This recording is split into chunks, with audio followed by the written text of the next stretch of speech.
1. The Antonine Plague. At the zenith of its power, the Roman Empire was a colossal force, spanning over 5 million square kilometers, with a population exceeding 70 million people. Yet, this seemingly unstoppable empire faced a harrowing challenge that neither legions nor emperors could overcome: the Antonine Plague. This deadly epidemic swept through the empire from 165 to 180 AD, leaving a staggering death toll of over 5 million. Some regions lost as much as a third of their population, permanently altering the empire's trajectory. The plague's origins trace back to Roman soldiers returning from campaigns in the Near East. Historians believe the disease, likely smallpox or measles, emerged in Mesopotamia and traveled west along the empire's intricate trade and military networks. These networks, which were vital for maintaining Rome's strength, became the pathways of death. Cities like Rome, Antioch, and Alexandria, centers of commerce and culture, became epicenters of infection.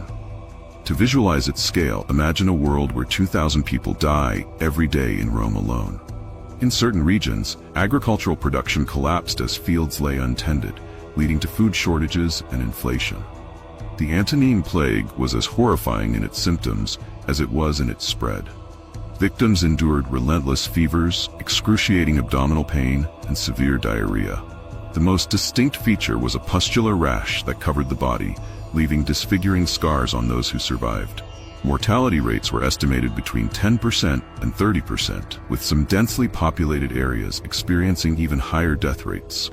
Modern estimates suggest that up to 25% of the empire's population perished during the plague's 2-decade reign of terror. For the Roman military, the plague was catastrophic. By the late 160s AD, entire legions were reportedly decimated, leaving the empire vulnerable. The inability to replenish ranks led to gaps in border defenses, particularly against aggressive Germanic tribes. In fact, some historians argue that the weakening of the Roman army during this period set the stage for the Marcomannic Wars, as external enemies seized the opportunity to strike a debilitated empire. Recruitment was not the only issue. The empire's tax revenues plummeted as workers and taxpayers succumbed to the disease. Roads that once carried goods and soldiers now became avenues for the plague's relentless spread. This economic toll forced the empire into a precarious state, with Emperor Marcus Aurelius scrambling to maintain stability. He was said to have witnessed the devastation, writing extensively in his Meditations about human mortality and the fragility of power. Religious shifts also began to take shape. Pagan priests interpreted the plague as divine punishment for the empire's moral decay, while emerging Christian communities offered a message of hope and salvation. Many scholars believe this period marked the acceleration of Christianity's spread within the empire, as its focus on charity and care for the afflicted contrasted sharply with the fear-driven responses of traditional Roman institutions. Some historians argue that the Antonine Plague marks the beginning of the Roman Empire's slow decline, a turning point where its vulnerabilities were laid bare. Culturally, the Antonine Plague forced a reckoning. Public health measures, rudimentary as they were, began to take shape. Ancient texts suggest that burial practices were adjusted to minimize the risk of further outbreaks. Galen, the famed Roman physician, documented the plague extensively, though even his observations were limited by the medical knowledge of the time. His writings, however, provided a foundation for future understandings of infectious diseases. The Antonine Plague is more than a historical event. It is a case study in the fragility of even the most advanced societies. It demonstrated how interconnectedness, Rome's greatest strength, could also be its greatest weakness in the face of a pandemic. It is a chilling reminder that no empire, no matter how powerful, is immune to the forces of nature. Yet this was not the only time humanity would face such devastation. Barely 400 years later, another plague would descend upon the Byzantine Empire, wreaking even greater havoc. This plague would kill tens of millions, reshape Europe's future, and leave its mark on history. Join us as we uncover the story of a pandemic that dwarfed even the Antonine Plague in its deadly scope. 2. Plague of Justinian. Byzantium, the heart of the Roman Empire's eastern legacy, was a jewel of the ancient world. Its capital, Constantinople, stood as a beacon of wealth, culture, and military power, But in 541 AD, the empire faced a devastating enemy that even its formidable walls could not repel: the plague of Justinian. This pandemic, considered by many to be the first recorded instance of bubonic plague, ravaged the Byzantine Empire and killed an estimated 25 to 50 million people, or nearly half the world's population at the time. The plague is believed to have originated in Central Asia before spreading through trade routes to Egypt and the Mediterranean. Constantinople, a major hub for trade, became the epicenter of the outbreak in 541 AD. Grain shipments from Egypt, a lifeline for the Byzantine Empire, carried not just food but also fleas infected with Yersinia pestis, the bacterium responsible for the plague. The population density of Constantinople proved fatal. At the height of the outbreak, the city was losing an estimated 5,000 to 10,000 people per day. Procopius, a Byzantine historian, vividly described streets littered with corpses and a city so overwhelmed by death that bodies were left unburied, floating in the harbors or heaped in mass graves outside the city walls. The disease struck with terrifying speed.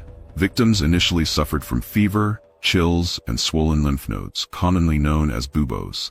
These blackened, painful swellings, often appearing in the groin or armpits, were a hallmark of the bubonic plague. Without modern medicine, survival rates were grim, and death often came within days of infection. In some cases, septicemic or pneumonic forms of the plague emerged, spreading even more rapidly and ensuring a near-certain death for the infected. Procopius described the symptoms in haunting detail, emphasizing the unpredictability of who would survive and who would succumb. Entire families were wiped out, leaving homes abandoned and entire neighborhoods desolate. Constantinople, a city reliant on trade and agriculture, found its supply chains severed. The plague decimated the empire's workforce, leading to widespread famine and inflation. Emperor Justinian I himself contracted the plague but survived, though weakened both physically and politically. To maintain control, Justinian implemented emergency measures, including attempts to fix food prices and requisition supplies. However, these efforts were largely ineffective in the face of such catastrophic losses. The empire's military campaigns, including Justinian's ambitious plan to reclaim the Western Roman territories, faltered as soldiers fell victim to the disease. The plague weakened the Byzantine Empire's ability to fend off external threats, particularly from the Persians and the emerging threat of Slavic tribes to the north. The plague of Justinian didn't just devastate Byzantium, it had ripple effects across the globe. Some historians argue that the pandemic accelerated the decline of the Western Roman Empire by destabilizing trade networks and weakening Mediterranean economies. It may have also indirectly paved the way for the rise of Islam, as the Byzantine and Sasanian empires, both severely weakened by the plague, struggled to maintain control over their territories. The sheer mortality of the plague led to profound social changes. Labor shortages gave surviving workers newfound leverage, gradually undermining the feudal-like systems that dominated Byzantine society. Some communities turned to religion for solace, interpreting the plague as divine punishment. This period saw an increase in apocalyptic beliefs, with many convinced they were living in the end times. Unlike many plagues before it, the plague of Justinian left behind detailed historical records. Procopius, in particular, documented the pandemic with remarkable clarity, allowing modern researchers to better understand its origins and impacts. DNA analysis of skeletal remains from this period has confirmed the presence of Yersinia pestis, providing critical evidence of its role in history's first recorded pandemic. The Byzantine government's responses, though limited in effectiveness, laid the groundwork for early public health measures. Efforts to isolate infected individuals, dispose of bodies, and control trade were primitive, but represented a growing awareness of the importance of containment during outbreaks. By 542 AD, the worst of the plague had subsided, but its effects lingered for decades. The Byzantine Empire, though resilient, never fully recovered from the blow. Population declines meant fewer soldiers, taxpayers, and workers, leaving the empire vulnerable to internal strife and external threats. Justinian's dream of restoring the Roman Empire was effectively shattered, as resources had to be redirected to simply maintain stability within the empire's borders. Despite its devastation, the plague of Justinian remains a pivotal moment in history. It exposed the fragility of even the most powerful civilizations, underscoring the interconnectedness of empires and the vulnerabilities that come with it. But this was not the last time humanity would grapple with such a devastating pandemic. Next, another forgotten plague would erupt in the heart of Imperial Russia, sparking chaos, riots, and a deadly struggle for survival. 3. The 1771 Russian Plague. Moscow in 1771 was a city of chaos, gripped by panic, violence, and death. The 1771 Russian plague outbreak became one of the most devastating pandemics in Russian history, claiming an estimated 50,000 lives, a staggering toll given the city's population of roughly 250,000 at the time. This was no ordinary epidemic. It transformed Moscow into a dystopian landscape of deserted streets, raging riots, and mass graves. The origins of the 1771 outbreak can be traced to the ongoing Russo-Turkish War, 1768 to 1774, where infected soldiers and contaminated supplies spread the disease. Moscow, the empire's political and religious heart, was particularly vulnerable due to its dense population and lack of modern sanitation. The first cases were reported in the late spring of 1771, but it wasn't until the summer that the situation spiraled out of control. Initial attempts by authorities to contain the outbreak through isolation wards and limited quarantines proved inadequate. By August, thousands were falling ill every week, and the city's infrastructure began to collapse. The plague, likely a form of bubonic or pneumonic plague, exhibited terrifying symptoms. Victims suffered from high fevers, painful swollen lymph nodes, and gangrene-like blackened extremities. In many cases, death occurred within days, leaving no time for effective treatment. With no understanding of germ theory and limited medical knowledge, physicians could do little more than prescribe bleeding or herbal remedies, which were largely ineffective. The disease's spread was exacerbated by Moscow's cramped living conditions and unhygienic practices. Garbage piled high in the streets, water supplies were contaminated, and funerals could not keep pace with the mounting death toll. Entire neighborhoods were abandoned as residents fled to the countryside, inadvertently spreading the disease further. By September 1771, the people of Moscow had reached their breaking point. Quarantines were tightened, restricting movement in and out of the city. Authorities ordered the confiscation and destruction of personal belongings from infected households, including clothing, bedding, and furniture. These measures, though aimed at halting the spread, fueled widespread anger. The breaking point came when Archbishop Ambrosius of Moscow ordered the removal of the revered Our Lady of Bogolyubovo icon, which many believed could protect the city. The public saw this as an act of sacrilege, igniting the infamous plague riot of 1771. Only after the military intervened was order restored, but by then, the riots had claimed hundreds of lives in addition to those lost to the plague. Empress Catherine the Great, ruling from St. Petersburg, faced a monumental challenge in managing the outbreak. She dispatched military units to enforce martial law in Moscow and appointed Grigory Orlov, a trusted advisor, to oversee the city's recovery efforts. Orlov implemented stricter quarantine measures, established field hospitals, and ordered mass burials outside the city to reduce contamination. Despite these measures, public trust in the government remained low. Many viewed the authorities' actions as heavy-handed and insensitive. Mass graves, hastily dug in areas like the Vagankovo Cemetery, became symbols of despair and death. Economically, the plague devastated Moscow. Commerce ground to a halt. Artisans and traders abandoned their work, and the city faced food shortages, as rural suppliers feared bringing goods into the infected capital. Estimates suggest that Moscow lost up to 20% of its population, leaving a vacuum that would take years to recover from. The 1771 Russian plague left an indelible mark on the empire. In the years following the outbreak, Russia began implementing sanitation measures in urban areas, including waste management and the establishment of public health offices. The epidemic also served as a wake-up call for medical advancements. While germ theory was still decades away, the outbreak inspired greater investment in medical training and facilities. Catherine herself promoted vaccination programs in subsequent years. recognizing the potential of scientific solutions to combat disease. The once vibrant city had become a graveyard of memories, its streets haunted by the echoes of riots and mourning. But even amid the devastation, Moscow rebuilt. The city's resilience in the face of one of its darkest chapters set the stage for future reforms that would shape its role as a cornerstone of the Russian Empire. Still, the 1771 Russian plague remains a stark reminder of how quickly disease can unravel the fabric of society, turning fear into chaos and revealing the fragility of human institutions. It was a pandemic that transformed a city and its people forever. Yet, as devastating as this epidemic was, it pales in comparison to the next pandemics that would sweep the world in the following century. One of the deadliest waves that shook cities from London to India would claim millions of lives and redefine global health responses. The third cholera pandemic. The 19th century was a time of rapid industrialization and urbanization, but with these advancements came a deadly consequence. Overcrowded cities and poor sanitation created the perfect conditions for cholera. The third cholera pandemic, spanning from 1846 to 1860, became the deadliest of the 7 recorded cholera pandemics.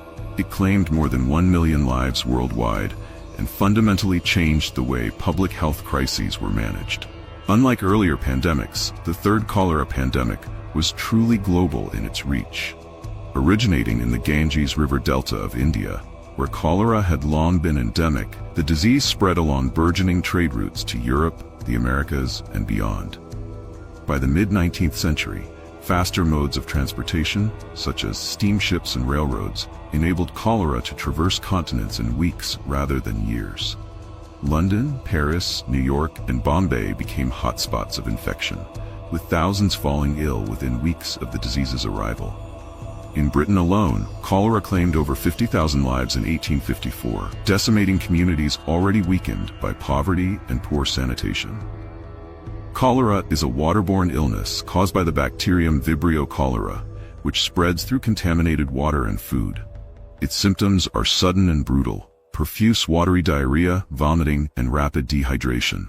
Victims could lose up to 10 liters of fluid per day, leading to sunken eyes, shriveled skin, and severe muscle cramps. Without treatment, death often occurred within hours, with mortality rates reaching 50% in untreated cases. The disease disproportionately affected the poor, who lacked access to clean water and lived in overcrowded, unsanitary conditions. Urban slums became death traps, while wealthier areas remained relatively unscathed. A stark reminder of the inequality that shaped public health outcomes. In 1854, during one of the deadliest outbreaks in London, a physician named Dr. John Snow made a groundbreaking discovery that would change the course of medical history. At the time, the dominant theory was that cholera spread through miasma or bad air. Snow, however, hypothesized that the disease was waterborne.